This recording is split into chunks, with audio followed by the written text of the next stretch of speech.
It's my dream ya di sana. Kapadokya Yes. itu balon-balon udara yang indah banget. Pasti wisata Indo tuh kalau ke Turki salah satunya tempatnya ke sana. Dan Sivas itu cukup dekat, kurang lebih 3 jam aja.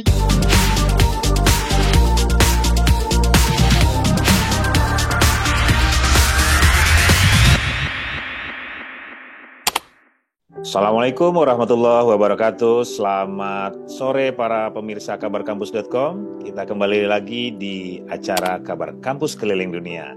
Saya Furkan AMC, saya didampingi oleh Kak Uci. Halo Kak Uci, apa kabar? Halo Kak Furkon, Alhamdulillah baik. Alhamdulillah. Hari ini kita berkunjung kemana nih Kak?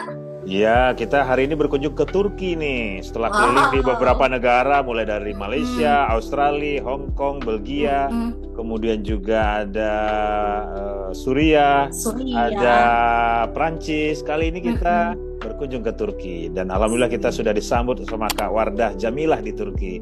Halo Kak Wardah. Halo Kak Furkon, Kak Uci, semuanya. Gimana kabarnya? Baik, alhamdulillah. Kak Wardah sehat ya? Alhamdulillah sehat. Alhamdulillah.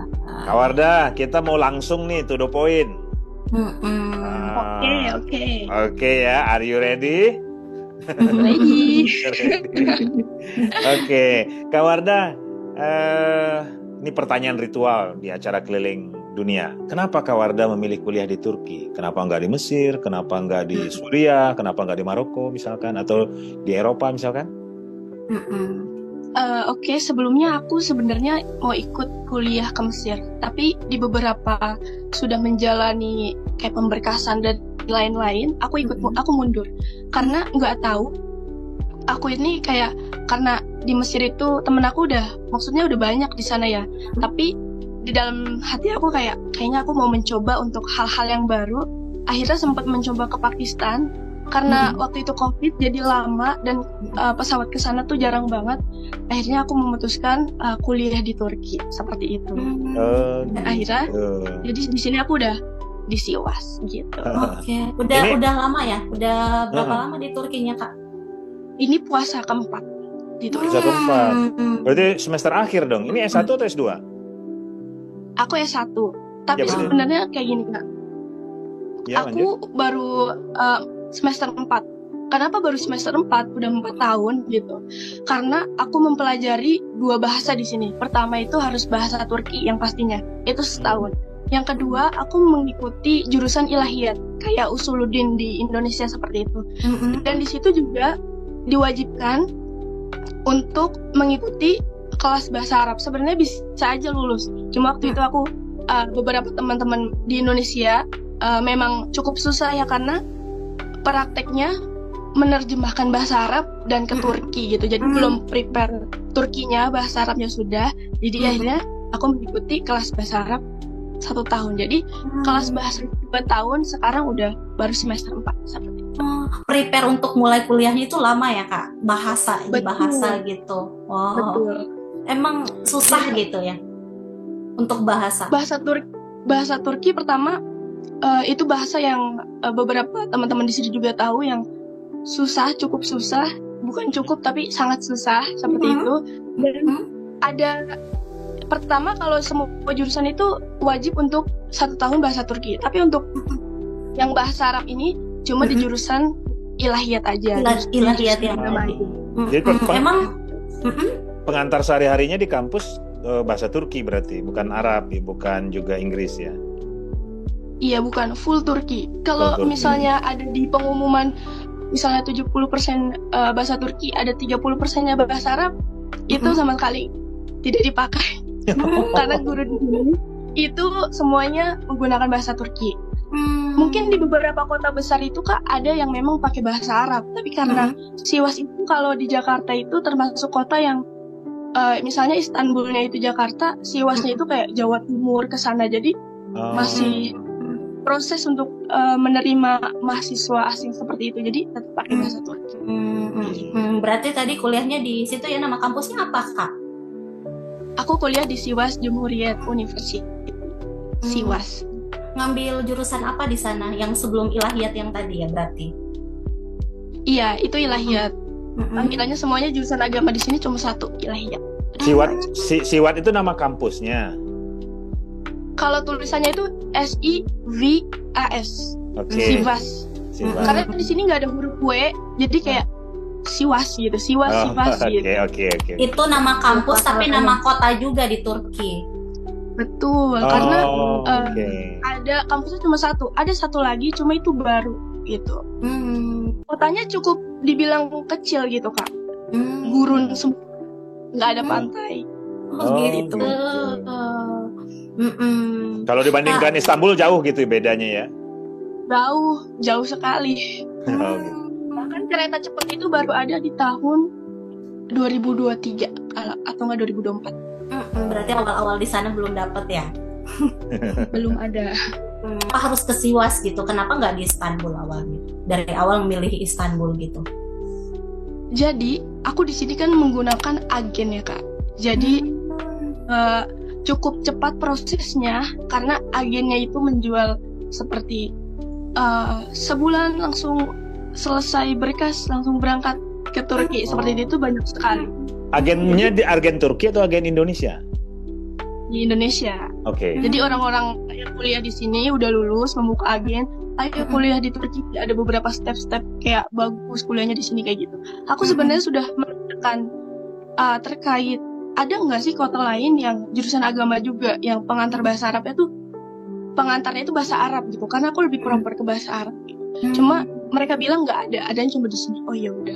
Tapi semenjak aku udah 3 tahun 4 tahun di sini, aku tahu kan semakin banyak teman di sini dan ada kota yang memang kata pengantarnya bahasa Arab dan itu cukup mungkin aku mikirnya wah enak ya kalau di situ sebelumnya. Tapi bagaimanapun juga setelah di sini tuh banyak banget pelajaran-pelajaran yang aku semakin cerna. Oh ternyata ini di sini baik. Di sini misalnya menemukan keluarga baru dan lain-lain seperti itu.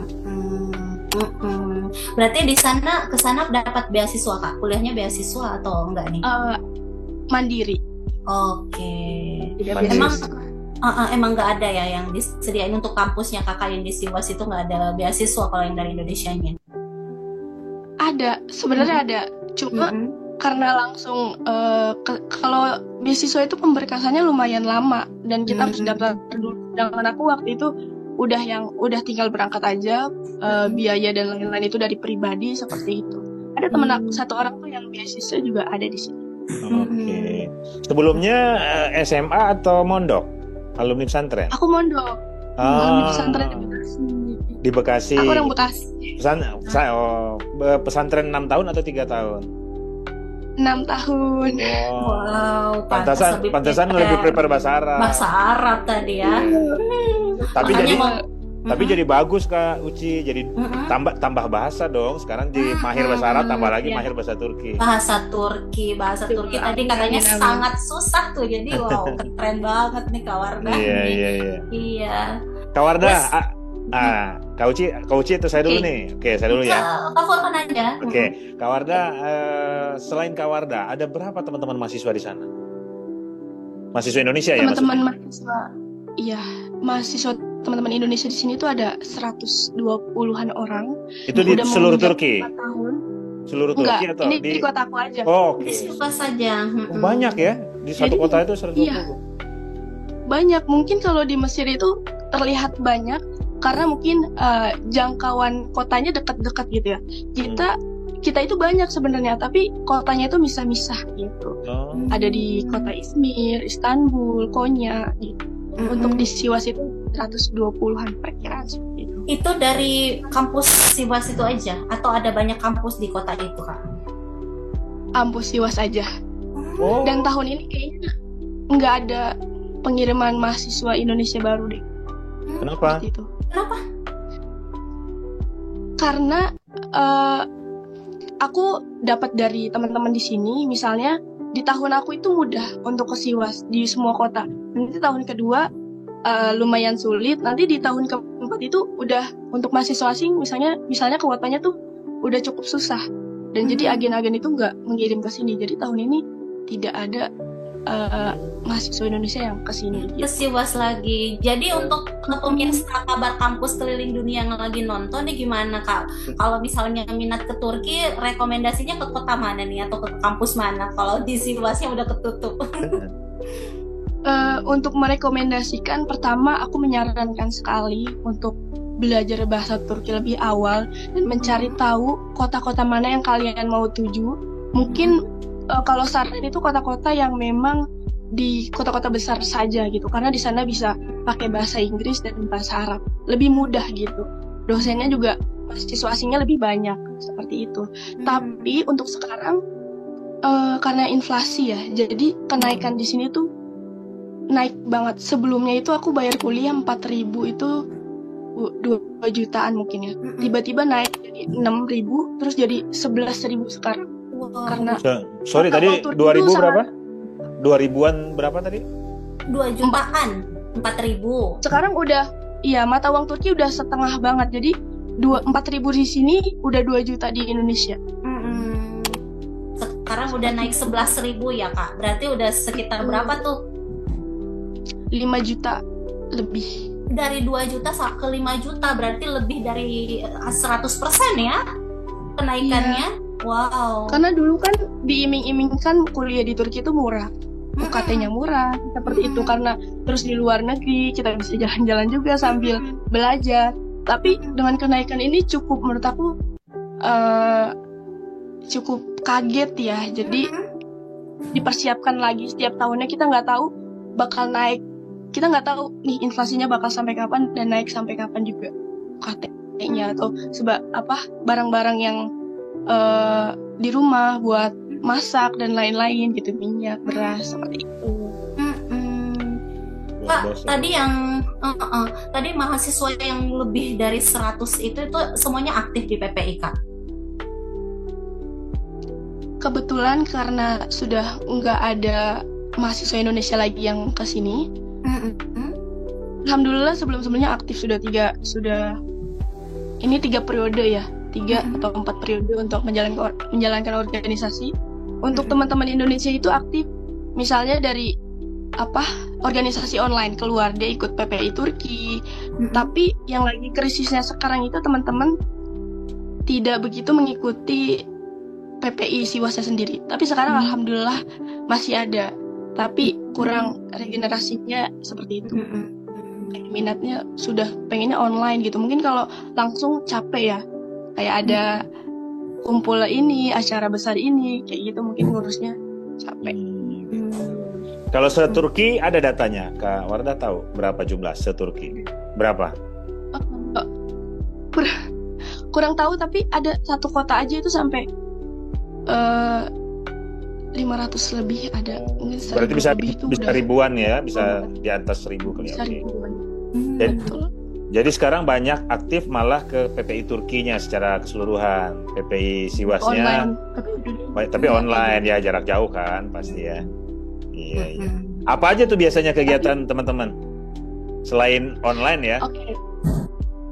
Tapi aku mau nambahin tadi, di organisasi yang sekarang ini, yang masih ada ini, kita menunjukkan bahwa ayo kita masih membangun PPI Siwas, karena kalau tidak ada di sini kita juga nggak bisa buat organisasi keluar gitu.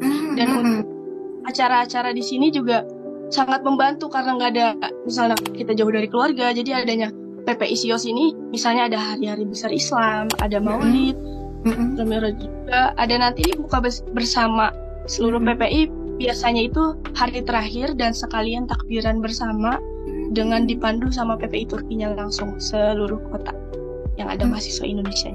Seperti itu. Iya. Seru dong, harusnya aktif ya Bu ya, Kak Uci ya. Karena kalau PPI-nya aktif, banyak problem yang bisa diselesaikan bersama, ya kan? Kalau ada jaringannya juga bisa kemana-mana kan. Kalau udah aktif di PPI.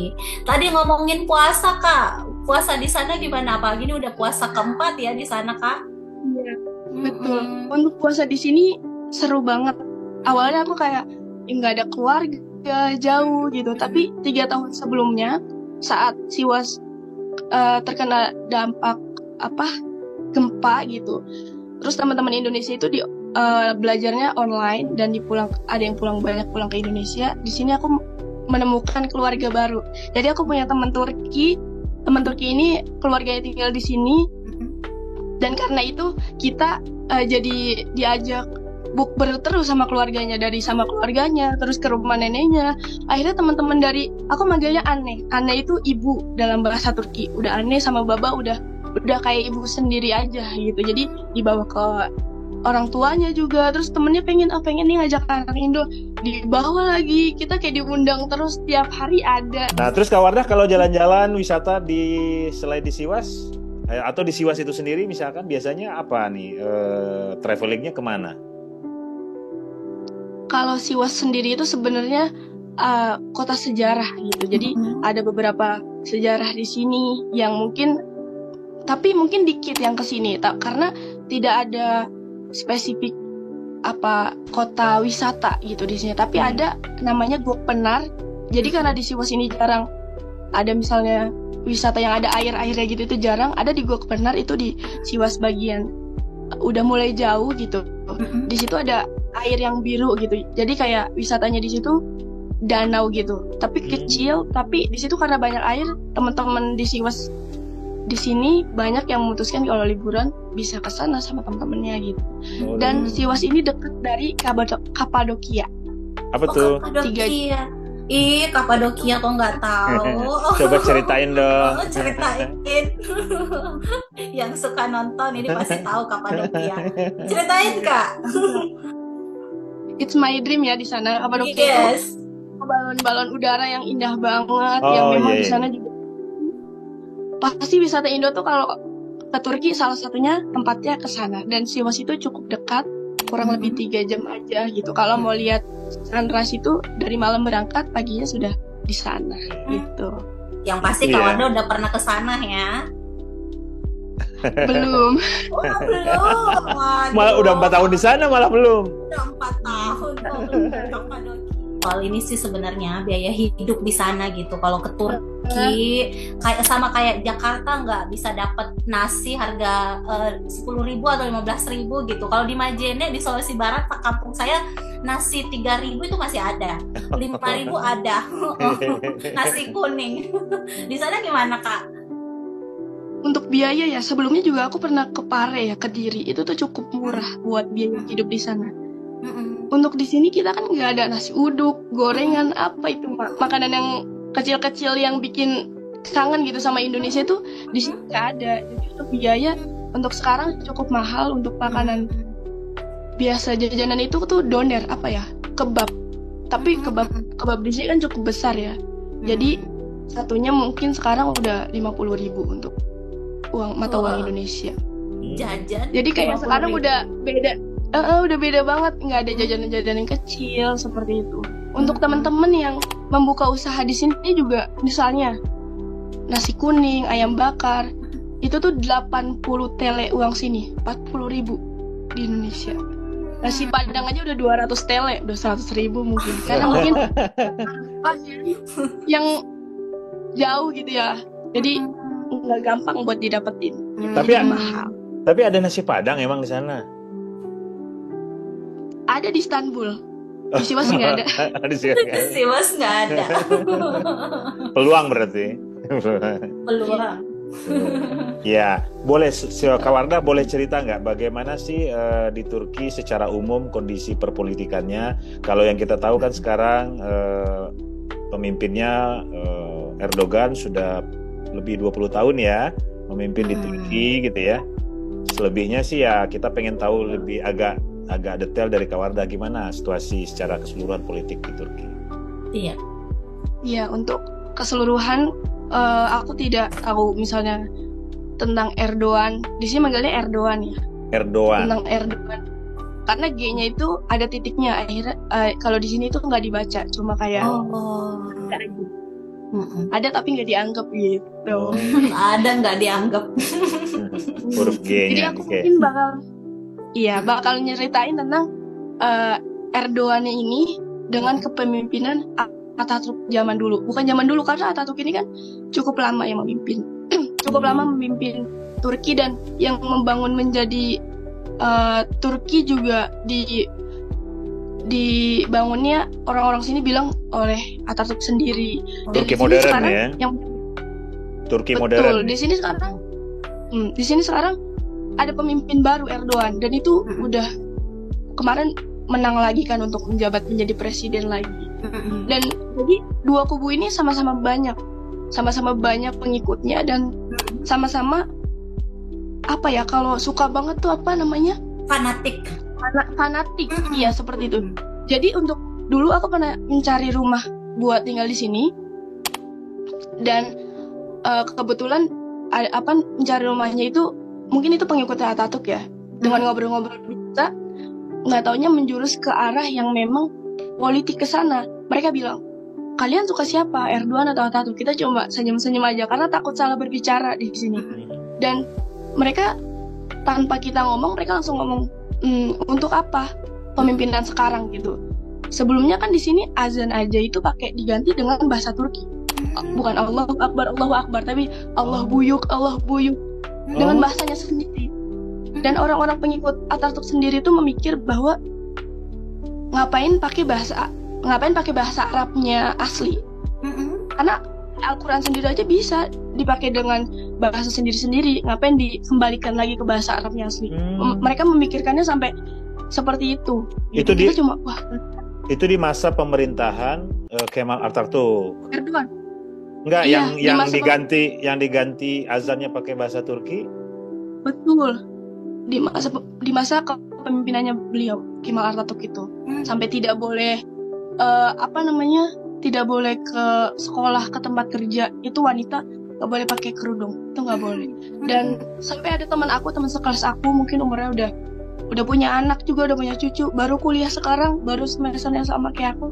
Dia bilang, saya nggak kuliah dulu karena dulu disuruh buka hijabnya waktu kuliah, jadi saya nggak mau.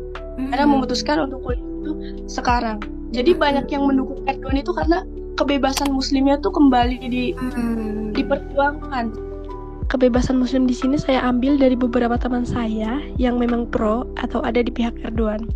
Tapi dengan segala informasi politik yang saya berikan ini adalah sebuah informasi yang sudah umum, bahwa penduduk Erdogan dan Atatürk ini sangat fanatik. Dan memang masih ada kefanatikan di antara dua kubu tersebut sampai sekarang. Tapi saya tidak berbicara yang lebih mendalam terkait keadaan politik yang sekarang. Hanya informasi umum yang sudah banyak diketahui oleh mahasiswa Indonesia di sini.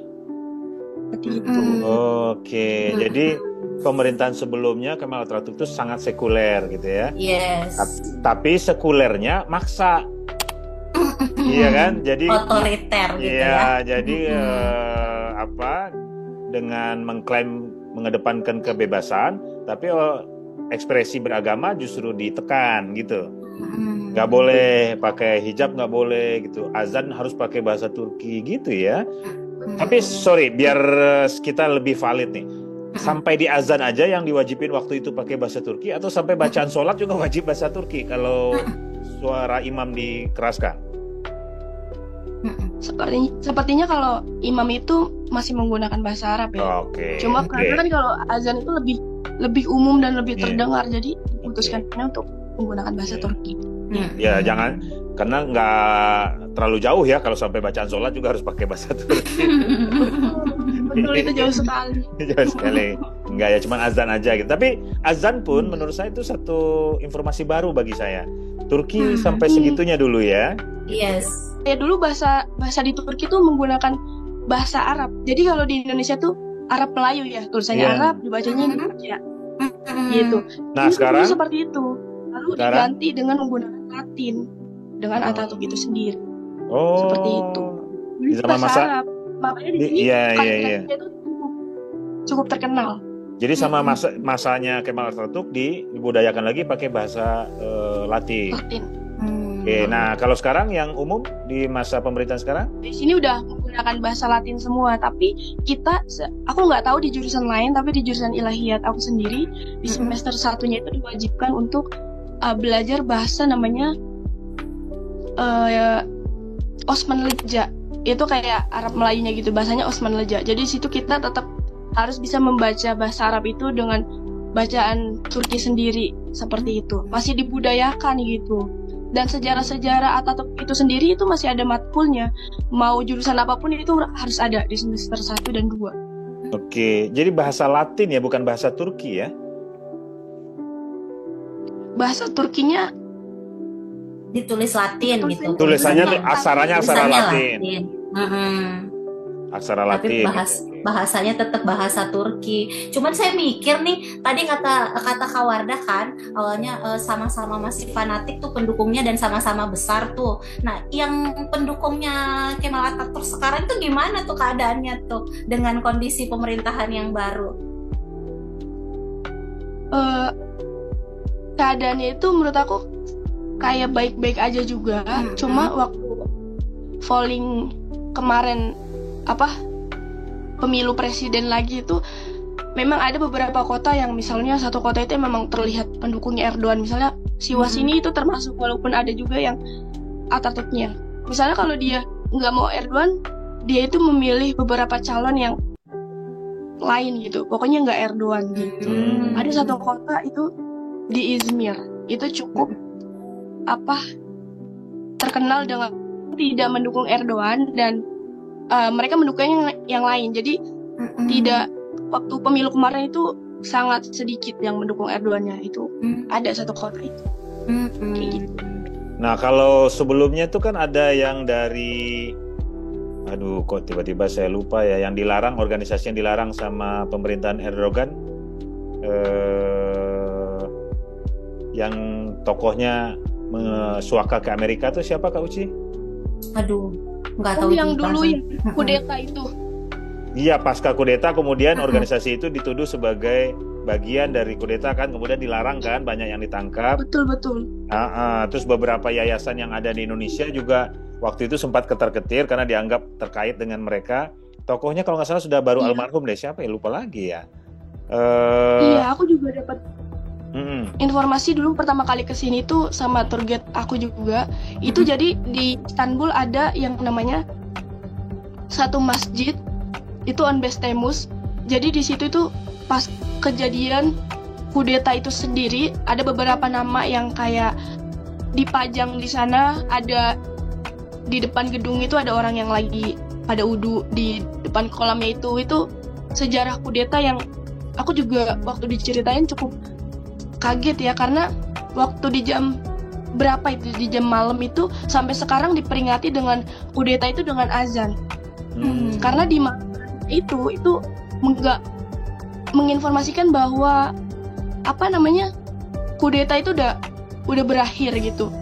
Maksudnya udah selesai, Erdogannya sudah ada, dan itu kan banyak sekali yang terbunuh di jembatan Onbes Temmuz itu. Yang sampai sekarang ada museumnya. Aku juga kemarin udah sempat ke sana, yang sepatu-sepatunya masih ada, yang banyak banget sekali yang terbunuh di situ. Pada 15 Juli, Onbes Temmuz, peringatan percobaan kudeta di 2016 di Turki biasanya diawali dengan azan malam, selain waktu sholat wajib ya. Hal ini dilakukan sebagai bentuk penghormatan kepada para syuhada yang gugur saat melawan kudeta, dan juga sebagai simbol persatuan rakyat Turki dalam mempertahankan demokrasi. Pada malam kudeta, banyak masjid di seluruh Turki mengumandangkan azan dan salawat untuk mengajak rakyat turun ke jalan melawan para pelaku kudeta. Sejak itu, tradisi ini menjadi bagian dari peringatan tahunan 15 Juli atau Onbes Temmuz. Fethullah Gülen ya kalau nggak salah ya. Fethullah Gülen ya, yang jadi tokoh oposisinya ya, tapi sudah wafat ya, almarhum. Dulu sih katanya teman dekatnya Erdogan ketika awal berkarir, tapi kemudian di ujung jalan bersimpangan ya. Kemudian Fethullah Gülennya lari ke luar negeri, atau memang sudah bukan lari mungkin ya, rupanya pindah ke luar negeri di Amerika ya, tapi sekarang sudah almarhum. Iya. Nah itu dinamikanya sekarang masih terasa ya, tarik menarik antara kelompok, katakanlah ya kalau kita sederhanakan menjadi kelompok sekuler dan kelompok religius gitu ya, atau kelompok yang mengidolakan Kemal Atatürk dan kelompok yang sekarang mengidolakan Erdogan gitu. Itu selalu tarik menarik gitu. Betul. Ya. Oke. Betul, masih ada sampai sekarang itu. Iya. Kalau soal ini masih soal politik kali yang lagi, ya kan banyak juga nih beritanya di Turki juga banyak yang turun demo tuh Kak soal dukungan ke Palestina. Kakak dapat nggak yang itu? Di Turki itu sering sekali, tidak kayak pengumuman besar dulu baru demo gitu, enggak kayak gitu. Jadi kayak tiap, apalagi di jurusan ilahiyat gitu, ada demo ini di kampus ini. Di kampus tuh sering banget demo-demo hal yang turun untuk Palestina itu sering sekali, sampai buat tenda atau gimana itu menggambarkan bahwa di Palestina itu seperti itu, tidak ada apa-apa. Bahkan aku ini sama aneh aku sama ibu aku di sini tidak membeli apapun itu yang berkaitan dengan boykot. Karena di sini kalau ada yang diboykot, hebatnya Turki itu membuat duplikat. Jadi itu punya mereka sendiri. Sikat gigi lah, ntar merek-merek ciki-ciki seperti itu, snack-snack, minuman, mereka langsung ngeduplikat. Kayak es krim itu, Algeda itu kan salah satu yang boykot. Mereka menciptakan yang mirip Magnum atau yang lainnya, itu mereka ciptakan sendiri dengan produk Turki, duplikat biar itu tidak membeli yang boykot seperti itu. Jadi boykotnya langsung diikuti dengan ada gerakan substitusi ekonominya seperti apa gitu ya. Nah itu umum di masyarakat. Bagaimana dengan pemerintahannya? Karena kalau informasi di dunia online yang kita baca, yang sampai ke kita, itu kan hubungan dagang antara pemerintah Turki dengan pemerintahan Israel masih berlangsung, bahkan tertinggi ya.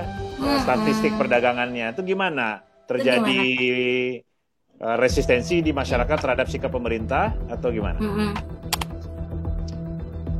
Kalau di Siwa sendiri itu kan dibilang itu kota yang cukup religius gitu.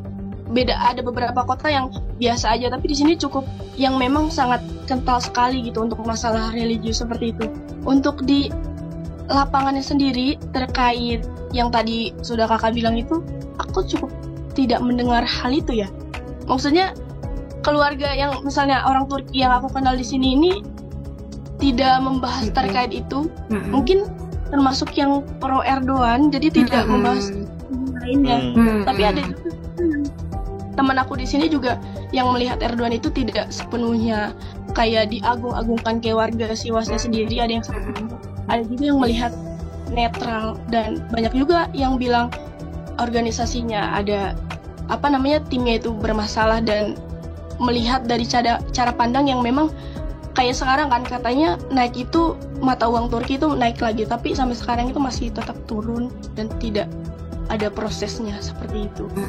Berarti yang demo-demo tadi itu aksi damai doang ya, nggak ada protes ke pemerintah untuk menghentikan hubungan dengan Israel gitu. Oke.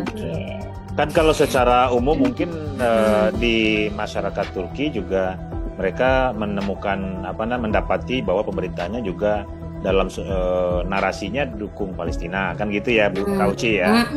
Benar. Ya kan, pasti segaris lah. Cuman dengan fakta ekonomi itu tidak menjadi perhatian khusus ya bagi masyarakat ya, bahwa ada hubungan dagang yang terus-menerus antara Turki dan Israel nggak dikritisi secara spesifik ya. Tidak dikritisi secara spesifik sekali. Oke. Kak, terakhir nih, soalnya kita udah nggak kerasa nih Pak, udah lebih dari setengah jam nih kayaknya. Udah overtime dong, mudah-mudahan. Kita nggak kerasa ngobrol sama Kak Wardah, keren banget. Closing statement mungkin ya Kak dari Kak Wardah. Ya, sekaligus pesan-pesan buat teman-teman di Indonesia apa? Boleh Kak, silakan.